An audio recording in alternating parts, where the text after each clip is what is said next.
tell us a little bit more about the growing, emerging, organized Jewish community in America in the 1860s. I got the impression that this was really the start of, American Jewry organizing and becoming a force in the political, social arena.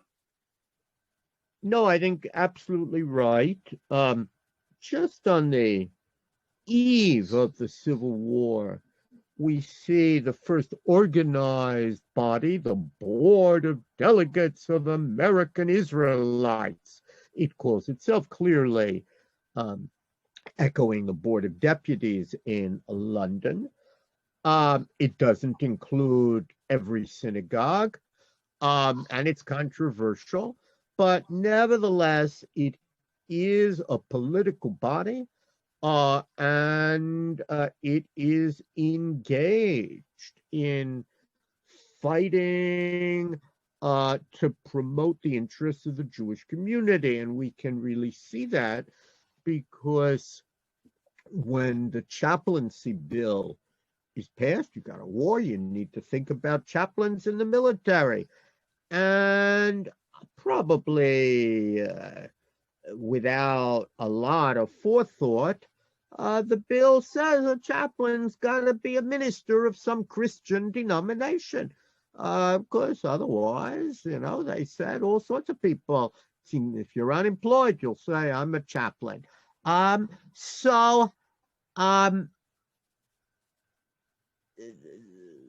was a big effort in the midst of war, which took real courage, and it was handled extremely well.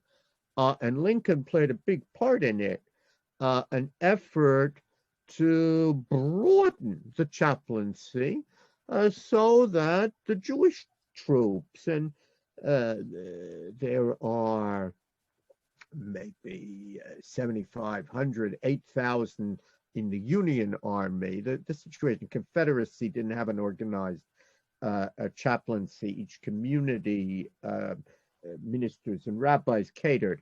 But in the Union, about 8,000 Jews, some quite prominent. And the argument was, why should they be discriminated against? Moreover, just imagine, had the military kept a rule that said chaplains must be ministers of some Christian denomination, that would have meant that Jews were second-class citizens in the United States. So it was not a small matter. And amidst war, the Jewish community first stages a test case. Arnold Fischel is elected chaplain. That's what used to work. And the Secretary of War, we have all this correspondence in the book, writes to him and says, we would have loved to appoint you, but doesn't look like you're a Christian minister. So I can't appoint you. But otherwise, you have certainly all the credentials that are needed. And that becomes the test case. And it's actually Fischel who goes to Washington and fights this case and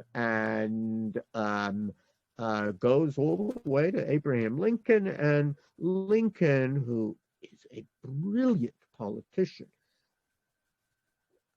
figures out it's not going to be easy to get Congress to change the word Christian. Who's going to want to run on a platform, I removed the Christian minister? Very hard. So this genius says, no, we'll keep the word, but we'll construe the word Christian to mean religious.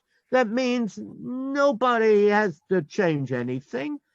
A lot of people probably didn't even understand what it meant, but that didn't matter. The minute we construe the word Christian to mean some religious denomination, Lincoln appoints the first Jewish chaplain. That, of course, becomes the precedent. And it's worth remembering, it's not only a precedent for Jews, it's a precedent for every minority faith. in America down to our own day. Some years ago, there was a bit of a kerfuffle when a Wiccan, that's witchcraft, was appointed chaplain. And it was remembered, well, it's a religious denomination, and there are Wiccans who serve in the army, and it was agreed in that case there can be a Wiccan chaplain. That's an example of how rights extended to Jews as non-Christians later open up possibilities for all sorts of other non-Christian faiths in the United States, and that has happened on innumerable subsequent occasions.